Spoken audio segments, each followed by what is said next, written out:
এই বক্তব্য নিয়ে আসছেন। উনিরা বলেছেন যে বিএনপি হত্যা রাজনীতি করে না, এটা তো ওনারা সবসময় বলে যাচ্ছেন, কিন্তু কোনো কোনো ক্ষেত্রে আমরা দেখছি যে ওনাদের সম্পৃক্ততা খুবই লক্ষণীয়।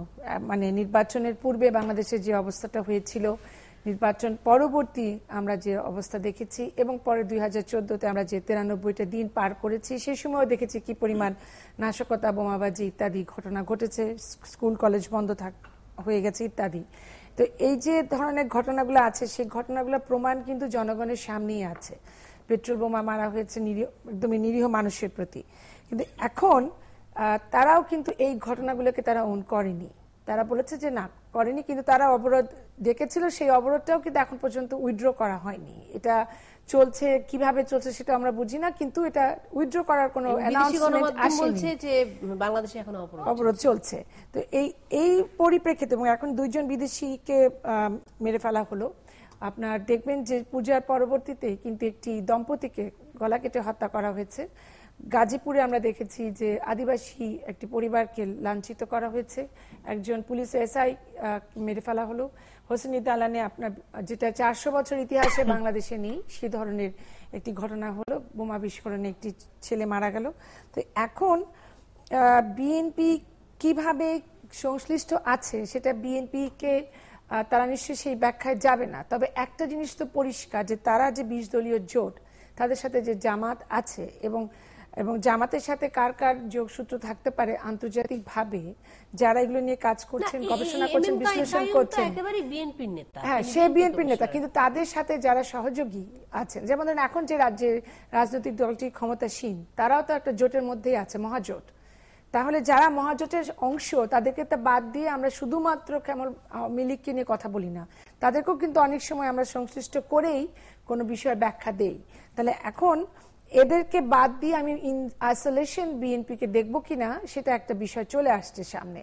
আর একটা বিষয় যে ওনারশিপের ব্যাপারটা, যখনই দেখছেন যে অনেক বড় বিপদ এসে গেছে সামনে, তখনই হয়তো ওনারা একজন বলছেন যে তিনি ব্যক্তি মানুষ হিসেবে করতে পারেন। তবে সিরাজ ভাই খুব সুন্দরভাবে উপস্থাপন করেছেন যে এই কাইয়ুম, উনি তো এত বড় একজন নেতা না, উনি একজন কমিশনার, তার উপরে অনেক ধরনের স্তরে স্তরে অনেক ধরনের নেতা আছেন। তো তাদের যদি কোনো নির্দেশনা না থাকে, তার যেহেতু স্বরাষ্ট্রমন্ত্রী বলেই ফেলেছেন যে তথ্য প্রমাণাদি আছে দেখে আমি এটা বলছি, কিন্তু পুলিশ কিন্তু চুপ ছিল। পুলিশ ওই 4 জনকে নিয়ে ব্যস্ত, তাদেরকে একজনকে ওনারা কারাগারে পাঠিয়েছেন, 3 জনকে 8 দিনের রিমান্ডে দিয়েছেন, তাদেরকে কিভাবে কোন পর্যায়ে নিয়ে এসছেন আমরা সেই গল্পগুলো দেখছি, এবং সেগুলোও আমরা ব্যাখ্যা করার চেষ্টা করছি। কিন্তু ওনারশিপের জায়গায় এখানে যদি আপনার ব্যক্তি মানুষ হিসেবে যদি ঘটনা ঘটেই থাকে, সেটা তদন্তের মাধ্যমেই বের হয়ে আসবে। ব্যক্তি মানুষ হিসেবে এখানে ওনারশিপটা আমার মনে হয় না আমাদের বাংলাদেশের জনগণ গ্রহণ করবে, কেন একটা দলীয় পরিচয়। আমিও ঢাকা বিশ্ববিদ্যালয়ে শিক্ষকতা করি, আপনিও করেন, আমরা কিন্তু একটা কমিউনিটিতে বিলং করি। এখন আমি যদি শিক্ষা সংক্রান্ত কোনো কিছু ঘটিয়ে ফেলি, সেখানে কিন্তু আমার বিভাগ চলে আসবে, আমার বিশ্ববিদ্যালয় চলে আসবে, কেবলমাত্র আমি ব্যক্তি মানুষ সেখানে আমি চলে আসবো না। সেখানে রাজনৈতিক দলটা আরো বড় বিষয়, যারা আমাদেরকে মনে করেন যে গণতন্ত্র রক্ষার জন্য তারা আছেন, তাহলে সেইখান থেকে যদি এই ধরনের অ্যাকিউজ করা হয়, তখন তারা একটা উপায় বের করবে, রাজনৈতিকভাবে কৌশলী হচ্ছেন যে না, এটা আমরা ব্যক্তি মানুষ হিসেবে দেখব, তখন আমরা দলীয় বিবেচনা নিব না। আর সালাউদ্দিন কাদের চৌধুরীকে তারা অবশ্যই অন করছেন এখনো, এবং অন্যান্য যারা আছেন জামাতের নেতা, তাদেরকেও ওনারা অন করছেন, কারণ ওনারা 20 দলীয় জোটের মধ্যেই আছেন। আমরা আসছি আরো একবার, তবে একটা ছোট তথ্য ভুল রয়ে যাচ্ছে বোধহয় ডক্টর সাদেক আলীম, সেটা মহাজোট সরকার এখন ক্ষমতায় নেই, এখন আওয়ামী লীগ সরকার আছে 5 জানুয়ারি নির্বাচনের পর থেকে 14 দলীয় জোট সরকার, এবং 71 জানুয়ারি বিরতির সময় হয়েছে। ফিরে আসছি এক্ষুনি।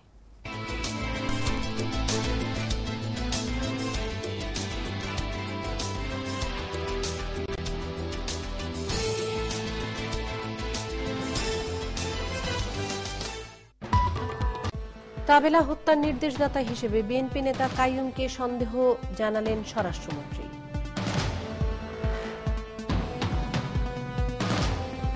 বিদেশি হত্যা ও মিছিলে হামলাকারীদের পরিচয় ধীরে ধীরে পরিষ্কার হচ্ছে বললেন প্রধানমন্ত্রী।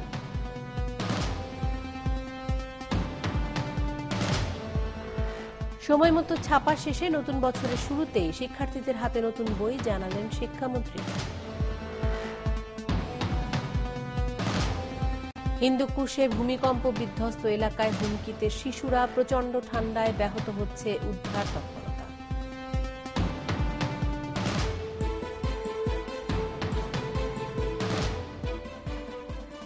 একাত্তর জার্নাল এবং আরো একবার স্বাগত জানাচ্ছি আপনাদের সবাইকে। আর আপনাদের সাথে আছি মিথিলা ফারজানা।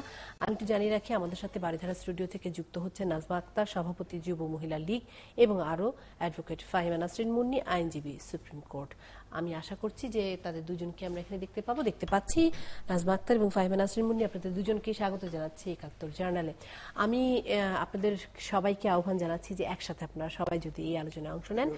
এবং যে প্রসঙ্গে যেতে চাই, অ্যাডভোকেট ফাহিমা নাসরিন মুন্নি, আপনার কাছে যেতে চাই। বিএনপির পক্ষ থেকে বেশ কয়েকটি প্রতিক্রিয়া এসছে। তার আগে স্বরাষ্ট্রমন্ত্রীর একটি প্রতিক্রিয়া এসেছে আসলে, যে তিনি আজকে বলেছেন যে সন্দেহভাজন হিসেবে তিনি কাইয়ুম, কমিশনার কাইয়ুম, তার নামটি বলছেন এই বিদেশি হত্যা বা তাবেলা সিজার হত্যা মামলার আসামি হিসেবে। বিএনপির অবস্থানটি এক্ষেত্রে আসলে কি, অ্যাডভোকেট ফাহিমা নাসরিন মুন্নি? এরকম বক্তব্যে আশ্চর্য হওয়ার কিছু নেই, কারণ অতীতেও আমরা দেখেছি যে কোনো ঘটনা এবং দুর্ঘটনায় প্রথমে বিএনপি এবং বিএনপি জোটে যারা আছেন আমাদেরকেই সবসময় দায়ী করে বক্তব্য দিয়ে আসছেন আওয়ামী লীগের নেতা, মন্ত্রী এবং একদম সরকারের উচ্চ পদে যারা আসীন আছেন তারা। তো এখানে আষাঢ়ে গল্প বা কাল্পনিক কোনো কথা এভাবে না বলে, যেহেতু একটি জিনিস এখন তদন্তাধীন, একটা ঘটনা ঘটে গেছে, অতীতে যেই একটার পর একটা হত্যাকাণ্ড বাংলাদেশে ঘটেছে নিকট অতীতে, একটিরও সুষ্ঠু তদন্ত কিংবা সুরাহা এখনো হয়নি। প্রকৃত হত্যাকারীদের ধরতে সরকার যখন বারবার ব্যর্থতার পরিচয় দিচ্ছে, তখন একটি তদন্তাধীন বিষয়ে স্বরাষ্ট্রমন্ত্রী যদি কথা বলেন, আবার স্বরাষ্ট্রমন্ত্রীর অধীনে যারা আমাদের নিরাপত্তা বাহিনী আছে, আইন শৃঙ্খলা বাহিনীর কর্মকর্তারা। অ্যাডভোকেট ফাহিমা নাসরিন মুন্নি, আমি একটু থামাচ্ছি আপনাকে, কারণ আমি শুনতে পাচ্ছি না আপনার কথা। আমি আমাদের প্রযোজনা দলে যারা আছেন তাদের কাছ থেকে একটু নির্দেশনা চাচ্ছি। অ্যাডভোকেট ফাহিমা নাসরিন মুন্নির শব্দটি কি কোনো রকম ভাবে ঠিক করা যাবে কিনা? এখন শোনা যাচ্ছে? আমি একটু পরে আসছি আমি আপনার কাছে। একটু যান্ত্রিক মানে সমস্যাটি যদি আমরা এর মধ্যে শেষ করে নিতে পারি। নাজমা আক্তার, আশা করছি আপনার কথা আমি শুনতে পাবো। অ্যাডভোকেট ফাহিমা নাসরিন মুন্নি যেটি বলেছেন তা থেকে যেটুকু বোঝা গেল যে এটি একেবারেই একটা অবধারিত বিষয় হয়ে গেছে, যে কোনো অন্যায়, যে কোনো অপরাধের সাথে বিএনপি বা বিএনপির জোটের যারা রয়েছেন, শরিক যারা রয়েছেন, তাদেরকে কোনো না কোনো ভাবে সরকার সম্পৃক্ত করার অভিযোগ নিয়ে আসছে। নাজমা আক্তার, আপনি এটিকে কিভাবে ব্যাখ্যা করবেন? ধন্যবাদ আপনাকে। আমি প্রথমেই যে কারেন্ট ইস্যু সেটি নিয়ে কথা বলতে চাচ্ছি।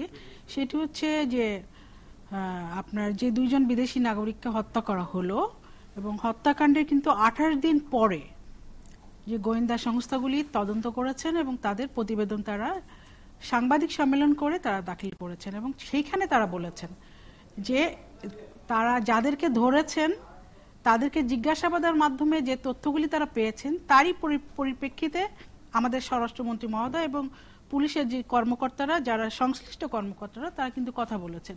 স্বরাষ্ট্রমন্ত্রী যে কথা বলেছেন সেটি কিন্তু গোয়েন্দা সংস্থা এবং যাদেরকে ধরা হয়েছে তাদেরকে জিজ্ঞাসাবাদের মাধ্যমে যে তথ্য এসেছে তার ভিত্তিতেই কথা বলেছেন। আর যদি মুন্নি আপা যে কথা বললেন যে কিছু হলেই বিএনপিকে জড়ানো হয়, কারণ বিএনপির অতীত ইতিহাস সেটিই বলে। আমরা জানেন যে বাংলাদেশে কিন্তু এই যে হত্যাকাণ্ডের রাজনীতি কিন্তু এখন নতুন না। 21শে আগস্ট যে হত্যাকাণ্ড ঘটানো হয়েছিল, আমাদের জননেত্রী শেখ হাসিনাকে হত্যা করার উদ্দেশ্যে আমাদের আওয়ামী লীগের প্রতিটি নেতাকে এক জায়গায় সবাইকে হত্যা করার উদ্দেশ্যে যেভাবে গ্রেনেড হামলা চালানো হয়েছিল, সেটিও কিন্তু করেছিল তৎকালীন বিএনপি সরকার। সে হাওয়া ভবনের পরিকল্পনা তৎকালীন তাদের উপমন্ত্রী, তার ভাই এবং লালবাগের একজন সংসদ সদস্য, কিছু তাদের সঙ্গে কিছু জঙ্গি সংগঠন। এখন কপাল দোষে হোক বা কপাল গুণেই হোক, বিএনপির সখ্যতা হচ্ছে জঙ্গিদের সাথে। এখন এই যে আইএস এর কথা সবাই বলছেন যে বাংলাদেশে আইএস আছে কিনা এটা সরকার স্বীকার করছে না, কিন্তু আমি যদি বলি যে এই যে বাংলাদেশে যদি জামাত থাকে, তো জামাতের তো অন্য একটি রূপ, সেটি আইএস। যদি বাংলাদেশে মানে হুজি বা আপনার আনসারুল্লাহ বাংলা টিম, সবাইকে এখন তারা যখন কোনো জঙ্গি কর্মকাণ্ড ঘটায় সেই সকল জঙ্গি কর্মকাণ্ডকেই তো তাহলে বলতে হবে যে এটা আইএস করেছে, কারণ এখন যে আইএস একটি এখন বার্নিং ইস্যু, আইএস জ্বরে যাই বলা হচ্ছে, আমি একটু জানতে চাই আপনার কাছে যে যাই বলা হচ্ছে সেটির একটি সুনির্দিষ্ট তথ্য প্রমাণ তো আসলে জনগণের সামনে দিতে হবে, কারণ এই যে অভিযোগ করা হচ্ছে যে অমুক অমুক জড়িত, তিনি তো এখন দেশেও নেই, সুতরাং তাকে আইনের আওতায় আনা সেই ব্যাপারটিও হয়তো আমরা দেখতে পাবো না। আমার প্রশ্নটি হচ্ছে সংশ্লিষ্টতা এবং সম্পৃক্ততা, তার তো একটি সুনির্দিষ্ট প্রমাণ নিশ্চয়ই মানুষ দেখতে চায়। নিশ্চয়ই আইন শৃঙ্খলা রক্ষাকারী বাহিনীর কাছে সেই প্রমাণ আছে, তথ্য প্রমাণ ছাড়া নিশ্চয়ই এই ধরনের কথা বলা হচ্ছে না। আর দেখেন, বিএনপির নেতৃবৃন্দ তো এর আগে অনেক দুর্ঘটনা তারা ঘটানোর চেষ্টা করেছে। আপনার আমেরিকার মতো জায়গায়, মার্কিন যুক্তরাষ্ট্রে তারা আমাদের মাননীয় প্রধানমন্ত্রীর পুত্র সজীবদের জয়কে হত্যা করার উদ্দেশ্যে তারা এফবিআই কে পর্যন্ত ভাড়া করেছিল, এবং সেখানে কিন্তু মার্কিন যুক্তরাষ্ট্রের আদালতে সেই বিচার কার্যটি হয়েছে এবং তার সাজা হয়েছে। তো সুতরাং তারা তো এই ধরনের কর্মকাণ্ড করে অভ্যস্ত, এবং আমাদের নেত্রীর উপরে 19 বার হামলা করা হয়েছে তাকে হত্যার জন্য, এবং সেই হত্যাকাণ্ডের সাথে কোনো না কোনো ভাবে এই জামাত বিএনপি জড়িত। এটি তো দিবালোকের মতো সত্য। বাংলাদেশে যত হত্যাকাণ্ড হয়েছে, জঙ্গি হামলা হয়েছে, সবগুলি হয়েছে বাংলাদেশের প্রগতিশীল মানুষের উপরে, বিশেষ করে আওয়ামী লীগের নেতাকর্মীদের উপরে। আমি আপনার কাছে আসবো। আমি একটু অ্যাডভোকেট ফাহিমা নাসরিন মুন্নির বক্তব্য শুনতে চাই, যদি উনি একটু কথা বলেন তাহলে সুবিধা হবে, যে আমি বুঝতে পারবো যে শব্দটি ঠিক মতন আসছে কিনা। আশা করছি আসবে, কিন্তু আসলে সত্যি আমি জানতে চাই যে বিএনপি স্ট্যান্ডিং কমিটির সদস্য নজরুল ইসলাম খান যখন বলেন যে এই হত্যাকাণ্ড যদি কেউ জড়িত থেকে থাকে তাহলে সেটি নেহায়তি তার ব্যক্তিগত বিষয়, দল তার দায়ভার নেবে না, এর মানে কি অ্যাডভোকেট ফাহিমা নাসরিন মুন্নি? পরিষ্কার, কারণ এটা তো আমাদের যে প্রচলিত ফৌজদারি আইন আছে সেখানে পরিষ্কার বলা আছে, এটাকে বলে স্ট্রিক্ট লায়াবিলিটি। এখন একটা খুন হলো একজন কারো নির্দেশে, এখন যদি বলে সবাই যারা 500 জনের একটা অর্গানাইজেশন কিংবা 5,000, 5 লক্ষ, 50 লক্ষ লোকের প্রত্যেকেই একইভাবে দায়ী, সেটা তো হবে না, এটা তো আইনের বিধান নয়, এটা যার যার ব্যক্তিগত বিষয়, যেমন স্ট্রিক্ট লায়াবিলিটি বলে থাকে। সিজারের মতন একজন ইটালীয় নাগরিককে মারা তো কারো ব্যক্তিগত অভিলিপ্সার কারণ হতে পারে না। আমি শুনতে পাইনি আপনাকে। আমি বলছি যে তাবেলা সিজারের মতন একজন ইটালীয় নাগরিককে হত্যা করার জন্য কেউ ব্যক্তিগতভাবে খুব আগ্রহী হবেন, সেটি তো নিশ্চয়ই কারণ হতে পারে না।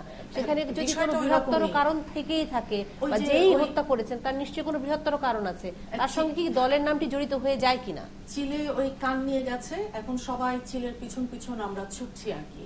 এটার যে সত্যিকার অর্থে কি সাক্ষী, কি প্রমাণ, দেখেন আজকাল যে মোবাইল ফোন আমাদের দেশের প্রত্যেকের কাছে আছে, কোটি কোটি মানুষ আমরা এখন মোবাইল ফোন ব্যবহার করছি। এই ফোনটা, এটা কিন্তু এক ধরনের অস্ত্রের মতন, এটা দিয়ে আপনার ভিডিও করা যাচ্ছে, অডিও রেকর্ড করা যাচ্ছে, সবকিছু করা যাচ্ছে। এই সম্পর্কে তো অনেক কিছু সোশ্যাল মিডিয়ায় অলরেডি আসছে, কাজে আমরা এবং আপনারা, আমরা তো কেউই বোবা কিংবা কালা নই। আর ওই যে একটা কমন সেন্স বলে শব্দ আছে না, সবকিছুর পরও ওই পাবলিক পারসেপশনের যে বিষয়টা, এটাকে অবজ্ঞা করবার কোনো সুযোগ নেই। দেখা যাচ্ছে প্রথম থেকেই এই গত 6 বছর 7 বছরে এই সরকারের প্রতিটি ঘটনা, প্রতিটি যে কোনো একটা বোমা ফুটলো সামনে র্যাবের গাড়ি, পেছনে বিজিবির, ওই 92 দিনের অবরোধের সময় তখনও বলে দিলেন যে এখানে এই বিএনপি জামাতের লোক করেছে, অথচ দেখা গেছে পরবর্তীতে বিভিন্ন পত্রিকায়, প্রথম আলো, নিউ এজ, এরকম বহু প্রথিতযশা সমস্ত পত্রিকাতে যে সরকারি দলের অঙ্গ সংগঠনের নেতা কর্মীরা কিভাবে কত ঘটনার সাথে তারা জড়িয়েছিলেন। সাগর রুনির হত্যাকাণ্ড কি আজ পর্যন্ত সুরাহা হয়েছে? এই যে ব্লগার গুলো হত্যা হলো, তাদের সুরাহা করতে পেরেছে সরকার? আমি আসবো, আবার আপনার কাছে আসবো। আপনারা আছেন, আমাদের দুজনেই আপনারা আমাদের সাথে আছেন। আমি আসছি আপনাদের কাছে। জনাব কাজী সিরাজ, আপনি কিছু যোগ করতে চাইছেন? আমি আসছি, এক্ষুনি আবার আসছি আপনার কাছে। যে কিলিং গুলো হলো, দুজন বিদেশির হত্যাকাণ্ড ঘটলো, এটা কোনোটাই টার্গেট কিলিং না। কিন্তু যে টার্গেট কিলিং যেভাবে হয়, যেমন একটা উদ্দেশ্য থাকে, লক্ষ্য থাকে ব্যক্তিগত বা গোষ্ঠীগত, এটা টার্গেট কিলিং ছিল না, কিন্তু উদ্দেশ্য একটা ছিল। সেই উদ্দেশ্যে ক্ষতিগ্রস্ত কারা? এই যে কিলিং গুলো হলো, এই দুজন বিদেশি, এই যে পাবনায় একজন খ্রিস্টান ধর্মযাজককে জবাই করে মেরে ফেলার চেষ্টা করা হলো, তারপরে আরো অনেকগুলো ঘটনা ঘটছে, কিছু শিশু হত্যা হলো, নারী ধর্ষণ হলো, গ্যাং রেপ হলো, এটা সত্যি কথা, যেগুলো বিচার আচার হচ্ছে না ঠিকই, কিন্তু এগুলোর পেছনে উদ্দেশ্য আছে। উদ্দেশ্যটা ক্ষতিগ্রস্ত কারা হচ্ছে, প্রাথমিকভাবে আমরা বুঝি সরকার ক্ষতিগ্রস্ত হচ্ছে এবং সঙ্গে সঙ্গে হচ্ছে রাষ্ট্র ক্ষতিগ্রস্ত। এই সমস্ত ঘটনার পরে যেটা আপনারা লক্ষ্য করে দেবেন, মিডিয়া এসছে এই যে ইনভেস্টর ফোরামের মিটিং বন্ধ হয়ে গেছে, আমাদের গার্মেন্টসে যে কার্যাদেশ প্রত্যাহার করে নেওয়া হচ্ছে, নতুন কোন কার্যাদেশ আসছে না, বিদেশিদের ক্ষতি বহুমাত্রিক, কারণ খেলার দলগুলো আসছে না, বহুমাত্রিক ক্ষতি এগুলো হচ্ছে। ক্ষতি হচ্ছে এখন, এগুলো ক্ষতিতে লাভবানও কেউ হচ্ছে নিশ্চয়ই। একটা ঘটনায় আমরা কে স্পষ্ট করে তদন্তে বেরিয়ে আসবে, কিন্তু একটা জিনিস তো ক্ষতিগ্রস্ত কারা, লাভবান কারা। তো এখানে রাজনীতির প্রশ্ন তো আসে অবশ্যই, এবং রাজনীতির প্রশ্ন এরকম ঘটনাগুলো কখন ঘটে, কেন ঘটে, সেগুলো বিবেচনা আনা উচিত। আর এরকম ঘটনা এই প্রথম ঘটছে আওয়ামী লীগ এবার ক্ষমতা আসার পরে, আগেই ঘটেনি তা তো নয়, ঘটনা ঘটে বাংলাদেশের স্বাধীনতার পর থেকে। আমরা যদি গত সংসদের আগের অধিবেশনে একটা প্রশ্ন এসেছিল বঙ্গবন্ধু হত্যার পেছনে জাসদের ভূমিকা নিয়ে, এটা শেখ সেলিম না জাতীয় পার্টির কাজী ফিরোজ রশিদের প্রশ্নটা উত্থাপন করায় জাসদের মঈনুদ্দিন খান বাদল তার বক্তব্যে বলেছিলেন আমাদেরও 20,000 লোককে তখন খুন করা হয়েছিল, সেই খুনগুলো কারা করেছিল তিনি সুস্পষ্টভাবে তৎকালীন ক্ষমতাসীন আওয়ামী লীগের দিকেই নির্দেশ করেছিলেন। তখনের ইতিহাস আমরা যারা জানি, তখনকার ইতিহাসও খুব আমাদের গর্ব করার, অহংকার করার মতো ইতিহাস ছিল না, তখন এরকম ঘটনাগুলো ঘটেছে রাজনীতিতে। এবং মূলত আপনি যখন একটা দেশে, আমাদের এখানকার জন্য না সারা পৃথিবীতে, যখন জনগণ সমস্ত, আমাদের এখানে এমন তো ঘটনা ঘটছে একটা সময় আন্দোলন, এমন অবস্থা সমস্ত রাজনৈতিক দল কিন্তু ঘটছে আমাদের একটা দেশে যখন জনগণ সক্রিয় থাকে, জনগণ ইনএক্টিভ থাকে, রাজনৈতিক কর্মকাণ্ড যখন থাকে না, সামাজিক কর্মকাণ্ড থাকে না, সাংস্কৃতিক আন্দোলন থাকে না, কোনো কিছু যখন থাকে না, অ্যাবসেন্ট থাকে যখন, ওই সুযোগগুলো কিন্তু দুর্বৃত্তরা নিতে পারে। সঙ্গে সঙ্গে একদিকে অরাজনৈতিক দুর্বৃত্তরা নিতে পারে, আবার রাজনৈতিক দুর্বৃত্তরা। এই ক্ষেত্রে যেটা এসছে এখানে রাজনৈতিক স্বার্থ উদ্ধার, রাজনৈতিক স্বার্থের প্রশ্নটা জড়িত মনে হয়। মানুষ এটা তো লক্ষ্যই করছে, আমরা অনুভবও করছি যে আলটিমেটলি আমাদের রাষ্ট্র ক্ষতিগ্রস্ত হচ্ছে। আমি আপনার কথার সূত্র ধরে আমি ডক্টর সাদেকা হালিমের কাছে যাবো, আবার ফিরে আসবো আপনার কাছে, কিন্তু আমার দুটি প্রশ্ন আমার রয়ে গেল আপনার, মানে আমার প্রশ্ন ঠিক না, কৌতূহল রয়ে গেল। একটি হলো যে আওয়ামী লীগ সরকার বা তৎকালীন সরকার বা জাসদ হত্যা বা সেই সময়কার যে বিরোধগুলো, তার সাথে আসলে বিদেশি হত্যাকাণ্ডের মতন ঘটনার সাদৃশ্যটি কি করে আসে আমি ঠিক বুঝতে পারলাম না, এক। এবং দ্বিতীয় প্রশ্নটি হচ্ছে আপনি যেটি বলছেন যে যখন জনগণ ইনএক্টিভ থাকে, যখন বিভিন্ন ধরনের রাজনৈতিক কর্মকাণ্ড ইনএক্টিভ থাকে, এরকম বহু বহু দেশ আছে, বিশেষ করে যত বেশি দেশ উন্নয়নের দিকে যায় জনগণ ততই ইনঅ্যাক্টিভ হয়ে পড়ে। কোন সময় জনগণ খুব অ্যাক্টিভ ভাবে রাজনীতিতে আসে যেহেতু আমার মনে হয় এই ব্যাপারে আমি আসবো আপনার কাছে, আমি এই প্রসঙ্গ নিয়ে আসবো আপনার কাছে। কিন্তু ডক্টর সাদেক হালিম কিছু বলতে চান এই বিষয়ে, আপনার বক্তব্যটি নিয়ে আমি বিরতিতে যাব। না, আমি কোন বিষয় বলবো? আপনি দুটো প্রশ্ন ওনাকে ছুড়ে দিয়েছেন। না, আমি যেটা বলতে চাচ্ছি যে আমাদের আজকে যে আলোচনাটা হচ্ছে, ফোকাসটা হচ্ছে যে আমাদের দেশে 2 জন বিদেশি হত্যা হয়েছে, তার আগে একজন সৌদি দূতাবাসের একজন কর্মকর্তা কিছুদিন আগে একজন হত্যা হয়েছিল। এখন বিষয়টা হচ্ছে যে এই যে 2টি হত্যাকাণ্ড হয়েছে, আমি অনেক চ্যানেলেই মানুষকে বলতে শুনছি, বক্তা হিসাবে এবং জনগণও বলছে যে পশ্চিমা বিশ্বেও কিন্তু অনেক বাংলাদেশি মারা যায়, এবং 1 বছরের মধ্যে বোধহয় এই গত 1 বছরে আমেরিকায় প্রায় 6 জন বাংলাদেশি মারা গেছে। কিন্তু এখানে একটা পার্থক্য আছে, তারা মারা গেছে হয়তো রোড অ্যাক্সিডেন্ট বা কোনো ধরনের বর্ণবৈষম্য বা ইত্যাদি কারণে, মাগিং হয়ে ইত্যাদি কারণে তারা মারা গেছে। কিন্তু বাংলাদেশে এই মৃত্যুটা যে মৃত্যুটা হয়েছে 2 জনের একেবারে খুবই কম গ্যাপে, এটা অত্যন্ত পরিকল্পিত, এবং রাজনৈতিক যদি এখানে প্রশ্রয় না থাকতো তাহলে এ ধরনের হত্যাকাণ্ড ঘটানো খুবই অসম্ভব ব্যাপার। কেননা এখানে অনেক ধরনের ইকুয়েশন হয়তো কাজ করেছে যে বাংলাদেশকে কোনো না কোনো ভাবে বিদেশে আমাদের ভাবমূর্তিটাকে, আমাদেরকে ইমেজটাকে ক্ষুণ্ণ করতে হবে। আমাদের অর্থনীতির যেখানে চাকা যেখানে চলছে, আমাদের অন্যান্য সূচকে আমরা যত ভালো করছি সেই জায়গায় একটা দৃষ্টি পড়েছে, সেহেতু এখানে একটা আন্তর্জাতিক দৃষ্টি আছে, আর একটা হচ্ছে অভ্যন্তরীণ যে বিষয়টি। আমি সিরাজের সাথে এক জায়গায় একমত যে হ্যাঁ, দেশের মধ্যে যখন রাজনীতিতে আমরা জানি, আমরা প্রায় আলোচনা করছি যে শক্তিশালী একটি বিরোধী দল থাকা প্রয়োজন, এখন যাদেরকে আমরা আসলেই বাস্তবে বিরোধী দল বলছি আর তাত্ত্বিকভাবে যেটা পার্লামেন্টের ভিতরে আছে, আমরা অবশ্যই চাই যে পার্লামেন্টারি ডেমোক্রেসি দেশে থাকুক। আমরা এটাও বলি যে worse democracy is better than no democracy, but এই ডেমোক্রেসির মধ্যে যখন তৃতীয় বিশিষ্ট রাষ্ট্র হিসেবে বাংলাদেশ অনেক চড়াই উতরাই পার হচ্ছে এবং ভূ রাজনৈতিক অবস্থানে বাংলাদেশ কিন্তু এখন একটা দৃষ্টি পড়েছে আমাদের উন্নত পশ্চিমা রাষ্ট্রগুলির। সেহেতু এইখানে এই যে 2 জন মারা গেছেন, এবং একটা জিনিস খুব আমার দৃষ্টি আকর্ষণ করছিল সেদিন আলোচনা দেখে, যে যখনই অস্ট্রেলিয়ান ক্রিকেট টিম বলল যে আমরা আসবো না, তার পরের দিনে কিন্তু সন্ধ্যার সময় ইটালিয়ানকে হত্যা করা হলো। এখন মনে হলো যে ওরা যে আসছে না, ওরা যে সতর্কবার্তাটা দিয়েছে, এটাকে আমার এই দাবিটাকে আমাকে ফ্যাক্টটাকে আমার প্র্যাকটিসে নিয়ে আসতে হবে। আমি সোশ্যোলজিক্যালি বলছি, মেথোডোলজি ভাষায়।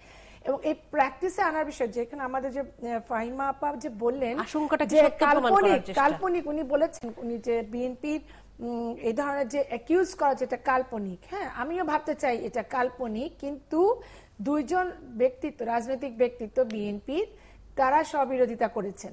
একজন বলছে যে না কেউ করেনি, আমরা হত্যার রাজনীতি করি না, কিন্তু আরেকজন বলছেন পরিষ্কার করে যদি হয়ে থাকে তাহলে সেটা ব্যক্তি হিসাবে। তার মানে কি পরোক্ষভাবে কি কোনোভাবে তারাও আশঙ্কা বা উদ্বেগ উৎকণ্ঠার মধ্যে দিয়ে যাচ্ছেন কিনা যে এখানে কোনো ধরনের সংশ্লিষ্টতা আসবে কিনা, সেটা আমার মনে হয় বিশ্লেষণের বিষয়। একটি বিষয় ডক্টর সাদেক আলিম শুধু আমি উল্লেখ করে রাখতে চাই, আপনি যেটি বলছেন যে বিদেশেও অনেক বাংলাদেশি নাগরিক মারা গেছে, এরকম ঘটনা ঘটেছে, মানে সেই জায়গায় নিশ্চয়ই এরকম ব্যাপারও কাজ করে যে একজন অভিবাসী ওখানে অনেকদিন ধরে আছেন, তার ব্যক্তিগত অনেক সম্পর্ক, লেনদেন, দেনা পাওনা তৈরি হয়, সৌদিতে শ্রমিকদেরকে হত্যা করা হয় অনেক সময়, ফলে বিভিন্ন রকম। কিন্তু এই ধরনের ইটালিয়ান নাগরিক সেটাই আমি বলেছি, কোনো ধরনের ব্যক্তিগত লেনদেন বা জমি জমা বা তারা দুজনেই নিরীহ ডেভেলপমেন্ট প্র্যাকটিশনার। আমাদের দেশে যদি উন্নয়ন না হতো তাহলে এই উন্নয়ন সংস্থাগুলো তো কাজ করতো না, তারা তো একেবারে সরল মনে আমাদের এখানে কাজ করতে এবং একেবারেই ব্যক্তিগত বিভিন্ন রকমের সম্পর্ক বহির্ভূত। এবং এই ধরনের উন্নয়ন কর্মীদের সাথে আমরাও কাজ করি, তারা রিকশায় ঘুরে, গরুর গাড়িতে ঘুরে, ভ্যানে ঘুরে, তারা গ্রামগঞ্জে যায়, কাজ করে, গবেষণা করে,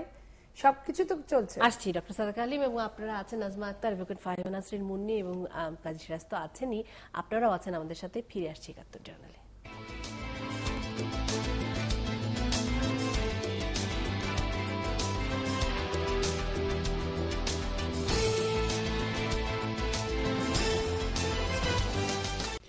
একাত্তর জার্নাল আরো একবার স্বাগত জানাচ্ছি আপনাদের সবাইকে। আমি একটু চট করে ঘুরে আসি আমাদের সাথে অ্যাডভোকেট ফাহিমা নাসরিন মুন্নি নিশ্চয়ই কিছু বলতে চাইবেন, আপনি বলছিলেন। জি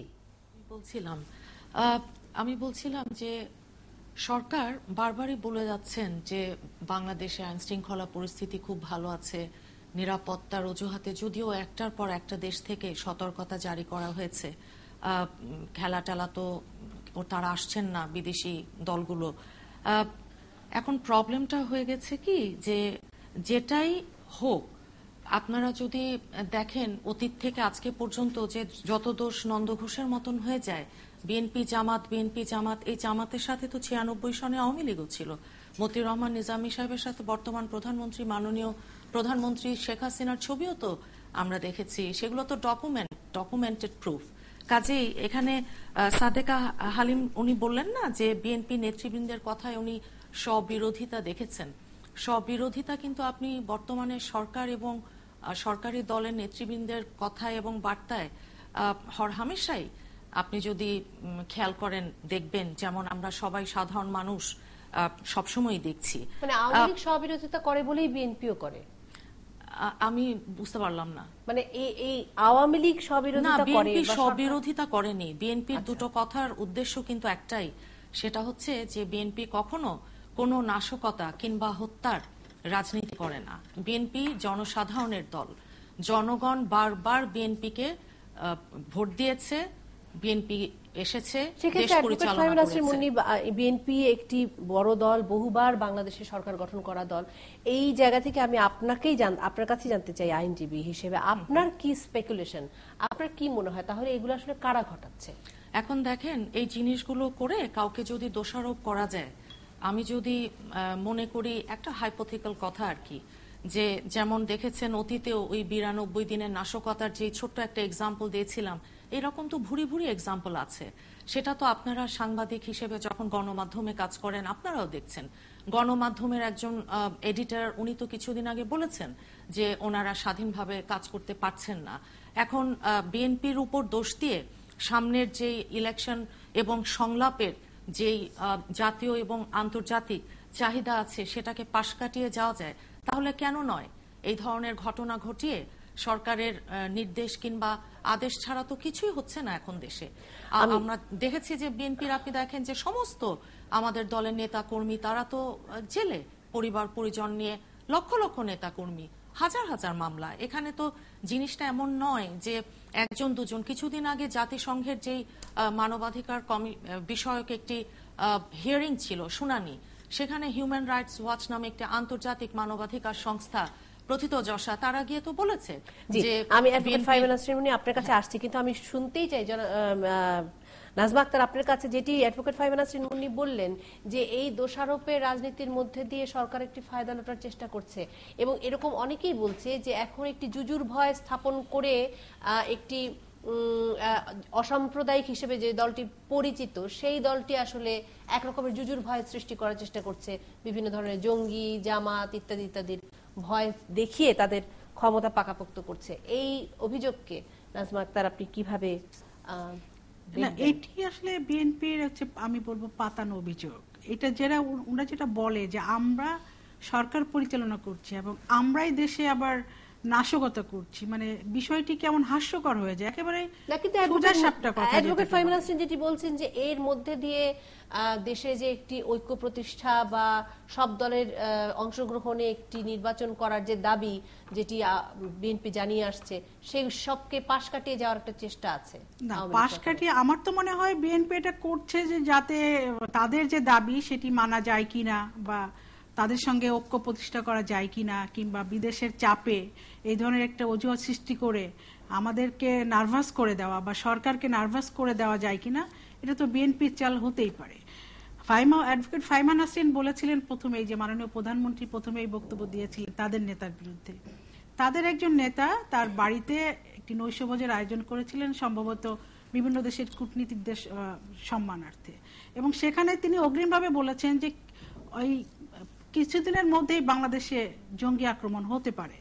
এই ধরনের একটা প্রেডিকশন থেকে যে অস্ট্রেলিয়া যে সফরটা আমাদের ক্রিকেট টিম যে বাংলাদেশে আসা যে স্থগিত করলো, সেটি কিন্তু সেখান থেকে শুরু হয়েছে।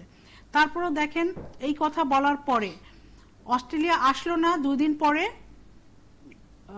ইতালীয় নাগরিককে হত্যা করা হলো, একটা নিরীহ মানুষ। তারপরে কি হলো, জাপানের নাগরিককে হত্যা করা হলো। এবং হত্যার প্রেক্ষাপট তৈরি করা, তাহলে তাদের ভাষায় যদি হয় তাহলে কি এটাই হবে যে তারা এই ধরনের একটা ক্ষেত্র তৈরি করছে বিদেশের কাছে বাংলাদেশের ভাবমূর্তি নষ্ট করার জন্য, কিংবা বাংলাদেশ সরকার রাষ্ট্র পরিচালনায় ব্যর্থ হচ্ছে, সুতরাং বিদেশিদের এখানে আসতে হবে, আমাদের দেশে তাদের নাক গলাতে হবে, কিংবা অন্যান্য মুসলিম কান্ট্রিতে যেভাবে বিদেশিরা অনুপ্রবেশ করছেন, মানে এই টেরোরিজমকে কাউন্টার দেওয়ার নামে, আমাদের দেশেও তারা অন্য কেউ এভাবে আসতে চায় কিনা, বা বিএনপি সেই ক্ষেত্র প্রস্তুত করতে চায় কিনা, কিংবা আমাদেরকে প্রেসারে ফেলে কোনো নির্বাচন আদায় করার কোনো অপকৌশল তারা করতে চায় কিনা, এটা কিন্তু নানান প্রশ্ন। আর কাজী ভাই একটি কথা বলেছেন যে গার্মেন্টস এর অর্ডার চলে যাচ্ছে। কাজী ভাই, গার্মেন্টস এর অর্ডার যদি প্রত্যাহার করে নেয়, যদি বাংলাদেশের উন্নয়ন সহযোগীরা যদি বাংলাদেশ থেকে তারা চলে যায়, কিংবা আপনার ইনভেস্টররা যদি তাদের ইনভেস্টমেন্ট বন্ধ করে চলে যায়, তাদের কার লাভ হবে? সরকারের কি কোনো লাভ হবে? এবং এটা করে কারা তাদের ফায়দা হাসিল করতে চায় সেটি কিন্তু আমাদের সুস্পষ্টভাবে বুঝতে হবে, উল্লেখ করতে হবে। কারণ এইগুলি করে যারা ভোলা পানিতে মাছ শিকার করতে চায় তারা এটি করছে, এবং তাদের উদ্দেশ্য সম্পর্কে আমরা পূর্বেও জানি, এখনো জানি। ফাইমা নাসরিন আপু বলেছেন যে 92 দিনের নাশকতা, এক সেকেন্ড আমি শেষ করছি, 92 দিনের নাশকতা নাকি ওনারা করেননি। আন্দোলনের কর্মসূচি ওনারা দিলেন, নাশকতা করলো অন্য দল এসে, সরকারের মানে সরকারের ভাবমূর্তি ক্ষুণ্ণ করার জন্য নাশকতা সৃষ্টি করলো, তাহলে ওনারা আন্দোলন দিলেন কেন? কারণ সরকারের হাতের পুতুল নাকি বিএনপি? আমি সেই প্রশ্নই রেখে গেলাম। জি, অনেক ধন্যবাদ নাজমা আক্তার, অনেক ধন্যবাদ ফাহিমা নাসরিন মুন্নী। আমাদের হাতে আর সময় নেই, আপনাদেরকে অনেক ধন্যবাদ আমাদের সাথে যুক্ত হওয়ার জন্য। ছোট্ট করে আপনার উত্তর দুটো প্রশ্ন, যে তখন মঈনুদ্দিন খান বাদলের যে অভিযোগটা, এটার সঙ্গে 2 জন বিদেশি হত্যাকাণ্ডের ব্যাপারে আপনি যেভাবে প্রশ্নটা নিয়ে এসেছিলেন যে হত্যাকাণ্ড এখনই হচ্ছে, আগে এগুলো বাংলাদেশে হয়নি, হত্যাকাণ্ড হয়েছে, এবং আমি বিদেশি হত্যাকাণ্ডের কথা বলছি। উদ্দেশ্যটা তো হচ্ছে কি, জাসদের বিরুদ্ধে যে অভিযোগ ছিল চিরকাল প্রতিটি দেশেই চলছে, জাসদের বিরুদ্ধে অভিযোগটা ছিল হত্যাকাণ্ডটা তখনও যে রাষ্ট্রের স্থিতি নষ্ট করার জন্য, সরকারকে দুর্বল করার জন্য, এগুলো সে লাইনে যদি তারা পার্সু করে সে লাইনটাই তারা সেটা কাজ করবে।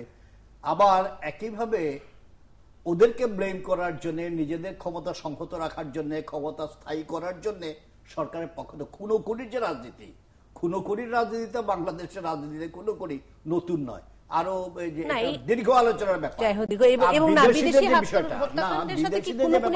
এটা তো বললাম, এটা কোনো টার্গেট কিলিং নয়, এটা হচ্ছে, আমি এটা আগে এখানে বলে একটু আগে আরেক জায়গায় মতো বলেছিলাম যে এটা ক্ষতিগ্রস্ত কারা, ক্ষতিগ্রস্ত আপনি বলেছেন সেটি সরকার, দেশ, রাষ্ট্র।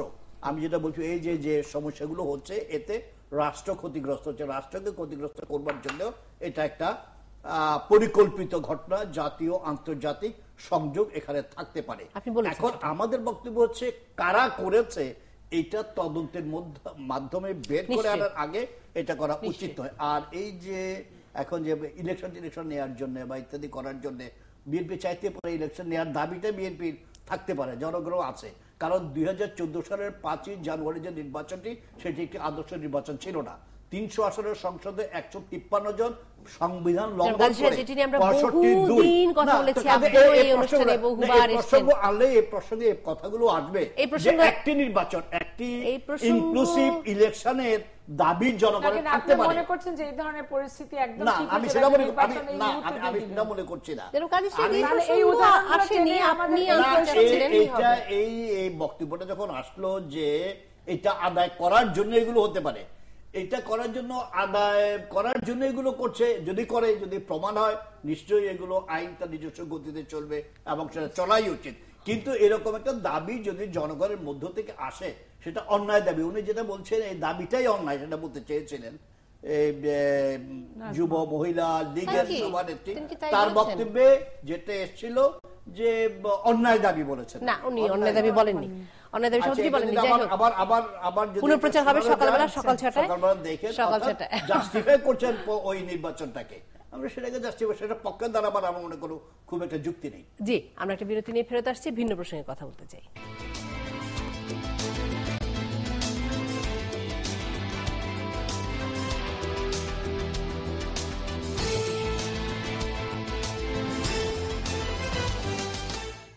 একাত্তর জার্নাল এবং আরো একবার স্বাগত জানাচ্ছি আপনাদের সবাইকে। চট করে একটু পত্রপত্রিকা দেখে আসতে চাই। এবং জনকণ্ঠ বলছে দখল থাবায় শীতলক্ষা নদী দখল হয়ে যাচ্ছে। প্রায় এই ধরনের খবর আমরা দেখি এবং ভুলে যাই, কারণ এরপরে আরো পূর্ণোদ্যমে এই দখল প্রক্রিয়া চলতে থাকে। একটা বড় বক্স আইটেম দেখতে পাই 6 কলামের। এরপর রয়েছে ভোরের কাগজ বলছে সটকে পড়েছেন বড় ভাই ও অস্ত্রদাতা, তদন্তকারীদের ধারণা এদের একজন লন্ডনে আর অন্যজন ভারতে। লন্ডনে আমরা কিছুক্ষণের মধ্যে কথা বলার চেষ্টা করব। একটি ছবি দেখতে পাচ্ছি, সেই ছবিটি কার ঠিক বুঝতে পারছি না। পুলিশ খুব জাপটে ধরেছেন। রাজধানীর মিরপুরে গতকাল জামায়াত শিবির মিছিল বের করলে পুলিশ ধাওয়া দিয়ে একজনকে আটক করে। এরপর রয়েছে সংবাদ এবং সংবাদে বলা হচ্ছে 41 বিচারপতিকে হত্যার হুমকি, হিজবুত তাহরিরের একজন গ্রেফতার। এই লিফলেট যখন তারা বিলাচ্ছিল তখন একজনকে ধরা হয়েছে। এটিও একটি বেশ এই বোধহয় প্রথম এরকম ধরা হলো, কারণ হিজবুত তাহরিরের বিভিন্ন ধরনের পোস্টার এবং লিফলেট ইত্যাদি বিলি করতে এর আগে আমরা শুনেছি, দেখেছি, একটি নিষিদ্ধ ঘোষিত সংগঠন, কিন্তু এবার ধরা পড়েছে। কোনো আইনই প্রয়োগ করা যাচ্ছে না বেপরোয়া পরিবহন মাফিয়া, অর্থাৎ বেশি ভাড়া এবং বিভিন্ন ধরনের অনিয়মের অভিযোগ থাকা সত্ত্বেও তাদের বিরুদ্ধে কোনো আইন প্রয়োগ করা যাচ্ছে না।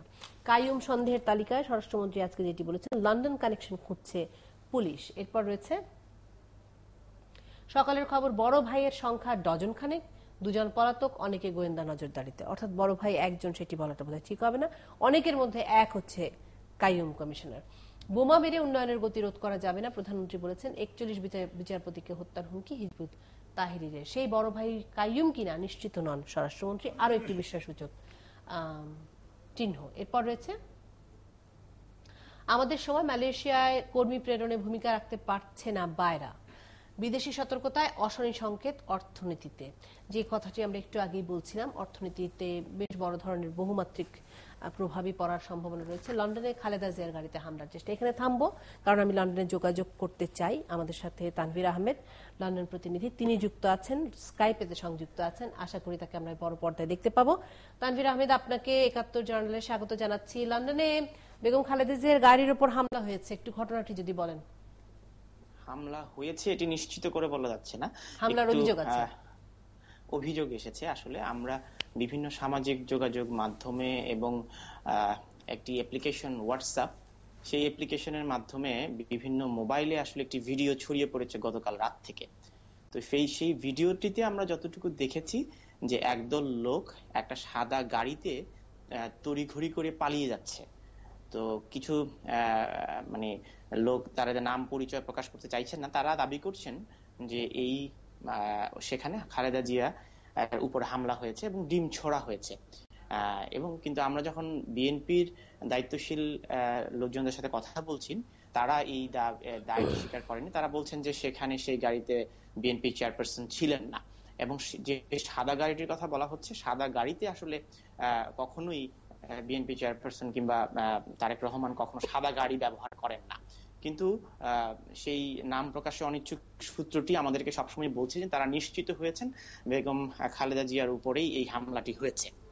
তানভীর, একটি বিষয় আমার জানতে ইচ্ছে করছে, এই ভিডিওটি আমিও দেখে এসেছি কিছুক্ষণ আগেই, এবং আসলে কিছুই বোঝা যাচ্ছে না, গাড়িতে কে আছেন, কারা আছেন এবং কি ধরনের হামলা সেটিও বোঝা যাচ্ছে না। আসলে শুধু দেখা যাচ্ছে যে গাড়ি এবং একজন লোক দৌড়চ্ছেন। আমি যেটি জানতে চাই, এটি লন্ডনের কোন এলাকায় এবং ইংল্যান্ডের মতন জায়গায় যেখানে আইন শৃঙ্খলা পরিস্থিতি অত্যন্ত শক্তপোক্ত, সেখানে আসলে কিভাবে এই ঘটনাটা ঘটলো, পুলিশ কিছু জানে কিনা এই ব্যাপারগুলো? এটি হচ্ছে সেন্ট্রাল লন্ডনে হাল স্ট্রিট নামে একটি জায়গা রয়েছে, সেখানে একটি শপিং সেন্টারের কাছাকাছি জায়গায় এই ঘটনাটি আসলে। আর মূলত এখানকার পুলিশ, আপনি জানেন যে যখন কোনো অভিযোগ না পায় ততক্ষণ পর্যন্ত সেটিকে গুরুত্ব দিয়ে তারা নিজে থেকে কোনো ঘটনার তদন্ত করে না, যদি না সেখানে কোনো দুর্ঘটনা কিংবা কারোর উপরে ব্যক্তিগত আক্রমণ এ ধরনের ঘটনা না ঘটে। তো এই ঘটনাটি যেহেতু গতকাল হয়েছে, এখনো পর্যন্ত সেখানে আনুষ্ঠানিকভাবে কেউ অভিযোগ করেননি যে সেখানে একটি ঘটনা ঘটেছে বা কেউ অ্যাসল্ট হয়েছেন বা শারীরিক ভাবে হামলার শিকার হয়েছেন। আরেকটি বিষয় হচ্ছে যে কোনো পক্ষ যদি জানতে চায় পুলিশের কাছে এ ধরনের কোনো ঘটেছে কিনা, সরকারি দায়িত্বশীল কোনো ব্যক্তি কিংবা হাই কমিশন কিংবা বাংলাদেশের পক্ষ থেকে কিংবা বিএনপির তরফ থেকে অথবা আওয়ামী লীগের তরফ থেকে এ ধরনের কেউ যদি পুলিশের কাছে আনুষ্ঠানিকভাবে জানতে চায় যে এ ধরনের কোনো ঘটনা ঘটেছে কিনা, তখন দায়িত্বরত পুলিশ আসলে এই বিষয়গুলো সিসিটিভি পর্যবেক্ষণ করে জানাবে আদৌ আসলে সেই সাদা গাড়িটি কার ছিল, এর আগে কিছুক্ষণ আগে হামলার ঘটনাটি ঘটেছে সেখানে খালেদা জিয়া উপস্থিত ছিলেন কিনা। তো এই দায়িত্বশীল ব্যক্তিরা যতক্ষণ পর্যন্ত আমাদেরকে আসলে জানাচ্ছেন না, ততক্ষণ পর্যন্ত কিন্তু আমরা বলতে পারবো না খালেদা জিয়ার উপরে হামলা হয়েছে। তানভীর, আমার হাতে সময় খুব কম, আরেকটি বিষয় একটু জেনে নিতে চাই আপনার কাছে, সেটি হচ্ছে বড় ভাইয়ের কোনো খোঁজ পেলেন কিনা লন্ডনে আপনাদের আশেপাশে? জানেন তো বড় ভাইকে খুঁজছে এখন বাংলাদেশ? এখন বড় ভাইকে খুঁজছে বাংলাদেশ, এখন সেই বড় ভাইকে খুঁজছে বাংলাদেশ, এটিকে সংবাদপত্রের মাধ্যমে খুঁজছে নাকি ইন্টারপোলের মাধ্যমে খুঁজছে? সেই বড় ভাই যদি অভিযুক্ত হয়ে থাকেন, আমরা ইন্টারপোলের মাধ্যমে সেই বড় ভাইয়ের নোটিশ কি জারি হয়েছে? আইন শৃঙ্খলা রক্ষাকারীর মাধ্যমে খুঁজছেন নাকি টকশোর মাধ্যমে খুঁজছেন? সেটিও একটি আলোচনার বিষয় আসলে। তো আমার ধারণা যে যদি আইন শৃঙ্খলা রক্ষাকারী মাধ্যমে খুঁজে থাকেন, সেটি নিশ্চয়ই যথাযথ কর্তৃপক্ষের মাধ্যমে আমাদের কাছে আসলে পরেই আমরা সেই বড় ভাই সংক্রান্ত খোঁজ খবর দিতে পারবো। অর্থাৎ এই মুহূর্তে আপনার কাছে এই বিষয়ে কোনো খবর নেই? না, এটি তো এয়ারপোর্ট অথরিটির কাছে এই নিরাপত্তা। আমি একটু যদি পরিষ্কার করে বলি, যদি বাংলাদেশ সরকার কোনো ব্যক্তির বিরুদ্ধে অভিযোগ থাকে, যদি আইন শৃঙ্খলা রক্ষাকারী বাহিনী সন্দেহ পোষণ করেন যে ওই কথিত বড় ভাই এই বিদেশি নাগরিক হত্যাকাণ্ডের সাথে জড়িত, তাহলে নিশ্চয়ই বিমানবন্দরে নিষেধাজ্ঞা জারি হবে। লন্ডনের বিমানবন্দর হিথ্রো কিংবা গেটউইক এয়ারপোর্ট বা যেই মানে বিমানবন্দরগুলো দিয়ে আসেন, এটিতে জাহাজে করে এখানে আসবার সুযোগ নেই বা নৌকা যোগেও আসলে লন্ডনে ঢুকবার সুযোগ নেই। তো সেই ক্ষেত্রে এয়ারপোর্ট গুলোতে সেই বার্তাটি পাঠানো হয়েছে কিনা বা বাংলাদেশ হাইকমিশন লন্ডনে সেই তথ্যটি দেওয়া হয়েছে কিনা, তো এই জায়গাগুলোতে আসলে সরকারের অবস্থান পরিষ্কার করা প্রয়োজন বলে আমি মনে করছি। অনেক ধন্যবাদ তানভীর আপনাকে। আমাদের হাতে সময় ছাড়াও আসলে এই যে এটাও এই বক্তব্যটা আসতে পারে এই যে লন্ডনে বড় ভাই খুঁজছেন, তো এটা বাংলাদেশের সাধারণ মানুষের মধ্যে একটা ধারণা আছে লন্ডনে অপরাধী খোঁজার অর্থই হচ্ছে কি মিন করা হয় ভেতরে, যদি ব্যাখ্যা করা হয়নি। তো আমার মনে হয় আগে থেকে এগুলো আগে বের করে বলুক লন্ডনে পাচ্ছি বড় ভাইকে। অনেক ধন্যবাদ তানভীর। আর ডক্টর সাদেক হালিম, যে শেষ বাক্যটি বলেন, আমাদের হাতে সময় আর নেই, কি বুঝলেন এই লন্ডনে খালেদা জিয়ার গাড়ি বহরে হামলা নিয়ে বিভিন্ন ধরনের কথাবার্তা? আসলে এটাও একটা রাজনীতি মনে হচ্ছে, কেননা লন্ডনে যদি আক্রমণ হতো সত্যিকার অর্থে তাহলে এতক্ষণ অবশ্যই এটা উদ্ঘাটন হয়ে যেত, কেননা উনি একজন সাবেক প্রধানমন্ত্রী, উনি যদি ওখানে শপিং এর পারপাসে যেয়ে থাকেন হল স্ট্রিটে, এটা নিশ্চয়ই ওখানকার লোকাল পুলিশ অন ডিউটি অবহিত থাকতোই। সেটা আমার কাছে মনে হচ্ছে যে এটা একটা কাল্পনিক কাহিনী হতে পারে, যে সেখানে ওনার গাড়ি বিএনপির পক্ষ থেকে দাবি আসলে করা হয়নি। এবং আমরা তো আজকে অনেকগুলো প্রেস কনফারেন্স দেখেছি, বিশেষ করে কাইয়ুমের বিষয়, কিন্তু ওনারা তো এই বিষয়টি নিয়ে আসেন। তবে ওনার কিছু প্রোগ্রাম ছিল, বারবার প্রোগ্রামগুলো বাতিল হচ্ছে। না, উনি বাতিল হয়ে গেছে, কেননা ওখানে অভ্যন্তরীণভাবে বিএনপির মানে দুই তিনটি ভাগে ভাগ হয়ে তারা সেই সমাবেশটা পণ্ড হয়ে গেছে, এবং দ্বিতীয়টা উনি নিজেই বাতিল করেছেন। একটা সময় উনি জানেন, উনি নিজেই বাতিল করে দিয়েছেন। সেক্ষেত্রে মানে নিরাপত্তার বিষয়টি কখনোই বিএনপির পক্ষ থেকে দাবি করা হয়নি। ডক্টর সাদেক হালিম, অনেক ধন্যবাদ আপনাকে, এবং জনাব কাজী সিরাজ, আপনাকে অনেক ধন্যবাদ। দর্শক, আপনাদেরকে আমাদের হাতে সময় নেই, এবং অন্যান্য টেলিভিশনের যে খবরাখবর সেগুলো এখন এই মুহূর্তে আমি দেখাতে পারলাম না, তবে আপনারা দেখতে পারবেন। আর তাই আমি বিদায় নিয়ে নিচ্ছি। শুভরাত্রি সবাইকে। তাবেলা খুনে নেপথ্যের বড় ভাই কাইয়ুম কমিশনার, জানালেন স্বরাষ্ট্রমন্ত্রী। সরকার উৎখাতে ব্যর্থরা দেশের সুনাম নষ্টের চেষ্টা করছে, প্রধানমন্ত্রী। আর্মি এভিয়েশনে 2 নারী পাইলট, জ্ঞানে সমরে এগিয়ে নারী।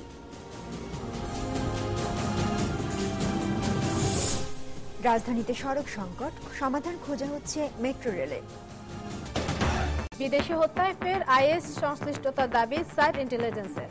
নাকচ করে স্বরাষ্ট্রমন্ত্রী বললেন, বিএনপি নেতা সাবেক কমিশনার কাইয়ুম সহ কয়েকজন জড়িত।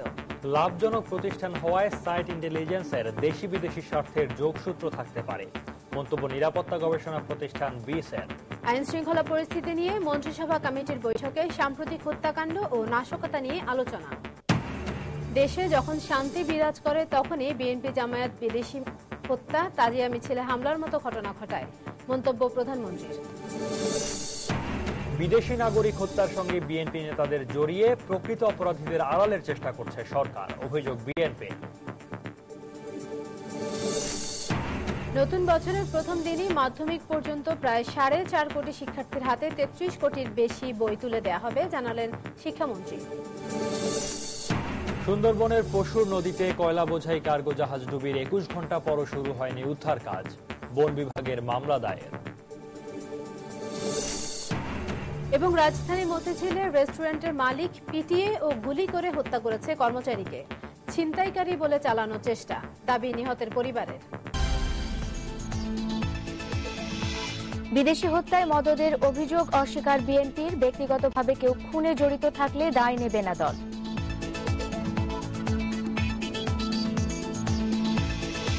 কর্মচারী হত্যার অভিযোগে মতিঝিলের ঘরোয়া রেস্তোরাঁ মালিকের বিরুদ্ধে মামলা, ছিনতাইয়ের গল্প বলে মরদেহ হাসপাতালে।